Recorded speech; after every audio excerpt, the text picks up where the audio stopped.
ख्याल फरमाएं।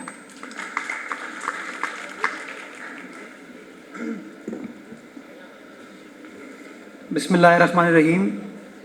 इज़्ज़त माब चीफ मिनिस्टर सिंध मुराद अली शाह साहब, सरदार शाह साहब स्टेज पर बैठे हुए और मेरे सामने उर्दू ज़बान से मोहब्बत करने वाले ख़वातीन व हज़रात, अस्सलाम वालेकुम। मेरे ख़्याल में अहमद शाह साहब की तकरीर के बाद किसी शख्स को भी तकरीर करना बड़ा मुश्किल होता है, बिकॉज जिस जज्बे जिस जोश के साथ वो बात करते हैं बड़ा मुश्किल हो जाता है कि आप इंसाफ कर सकें। उसके बाद थोड़ी सी कोशिश करूँगा। मैं समझता हूँ कि ज़बान और तहज़ीब किसी भी मुआशरे का सबसे बड़ा हिस्सा है, सबसे अहम हिस्सा है, और बदकिस्मती के साथ कहीं ना कहीं हम लोगों ने कुछ और बनने की कोशिश में अपनी ज़बान को याद नहीं रखा, अपनी तहज़ीब को याद नहीं रखा, और जिसकी वजह से आज हमको ये मसाइल दरपेश होते हैं, ये परेशानियाँ दरपेश होती हैं।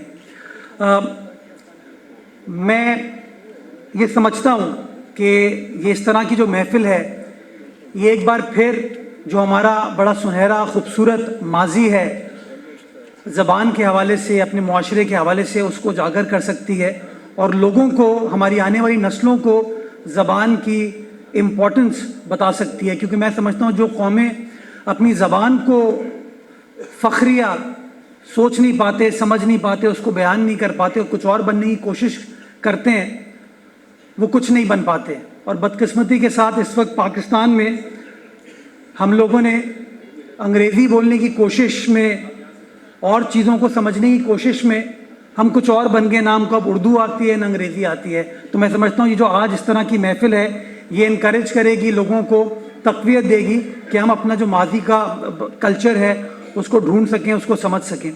मैं दो गुजारिशात करना चाहूँगा, क्योंकि आपा कह भी रही थी कि कुछ अदबी बात होनी चाहिए, तो मैं कोशिश करूँगा एक नज़म पढ़ दूँ जो थोड़ी बहुत मुझे याद है।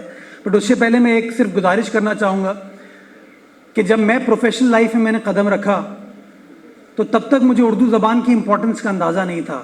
हमने स्कूल कॉलेज में उर्दू पढ़ी, लेकिन कभी भी इसको प्रोफेशनली इस्तेमाल करने की कोशिश नहीं की। मैं बाहर से पढ़ के जब पाकिस्तान वापस आया और पहला साल था मेरी प्रोफेशनल लाइफ का, तो हम किसी केस के सिलसिले में विज़िट पर गए, तो वहाँ कोर्ट का नाज़िर हमारे साथ था, तो वो इन्वेंट्री दफ्तर की बना रहा था, तो हम बहैसियत वकील वहाँ मौजूद थे। तो टाइम पास करना था, अखबार सामने पड़ा हुआ था, तो मैंने अखबार उठाया और अखबार पढ़ना शुरू कर दिया। तो मेरे साथ जो मेरा एक कॉलीग था उसने कहा, dude you can read Urdu. और उस दिन मुझे एहसास हुआ कि हम लोगों ने अंग्रेज़ी के चक्कर में, इन तमाम और चीज़ों को समझने के चक्कर में जो अपनी चीज़ें हैं उनको भूलना शुरू कर दिया। जिसको मैं फॉर ग्रांटेड लेता था कि मैंने स्कूल में, घर में उर्दू आराम से बोली, पढ़ी, लिख लेता हूँ, वो और लोगों ने उस तरीके से नहीं की।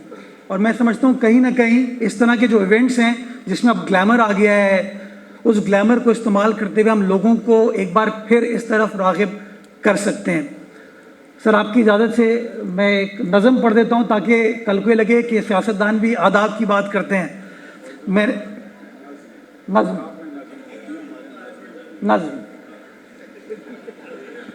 इतनी तो गलतियाँ चलेंगी अभी। ये हबीब जालिब साहब ने मोहतरमा फ़ातिमा जिन्ना के लिए पढ़ी थी, माँ इसका नाम है, तो मैं वो पढ़ना चाहूँगा बस।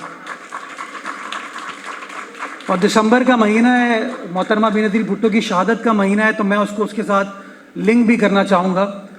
नज़म ऐसी है, बच्चों पे चली गोली, माँ देख के ये बोली, ये दिल के मेरे टुकड़े यूँ रोए मेरे होते, मैं दूर खड़ी देखूँ ये मुझसे नहीं होगा, ये मुझसे नहीं होगा।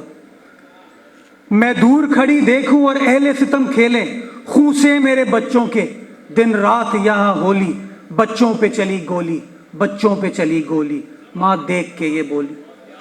मैदान में निकल आई एक बर्क सी लहराई, हर दस्ते सितम कांपा, बंदूक भी थर्राई, हर सिमत सदा गूंजी, मैं आती हूँ मैं आई, मैं आती हूँ मैं आई। हर जुल्म हुआ बातिल, हर जुल्म हुआ बातिल और सहम गए कातिल, जब उसने जुबान खोली, बच्चों पे चली गोली, बच्चों पे चली गोली, माँ देख के ये बोली, ये दिल के मेरे टुकड़े यूं रोए मेरे होते, मैं दूर खड़ी देखूं ये मुझसे नहीं होगा, ये मुझसे नहीं होगा। आखिरी में ये आजकल के हालात के बारे में اس نے کہا خوخارو، اس نے کہا خوخارو، دولت کے پرستارو، دھرتی ہے یہ ہم سب کی، اس دھرتی کے نادانو، انگریز کے دربانو، صاحب کی عطا کردہ جاگیر نہ تم جانو، اس ظلم سے باز آؤ، بے رخ میں چلے جاؤ، کیوں چند لٹیروں کی پھرتے ہو لیے ٹولی، بچوں پہ چلی گولی، بچوں پہ چلی گولی، ماں دیکھ کے یہ بولی۔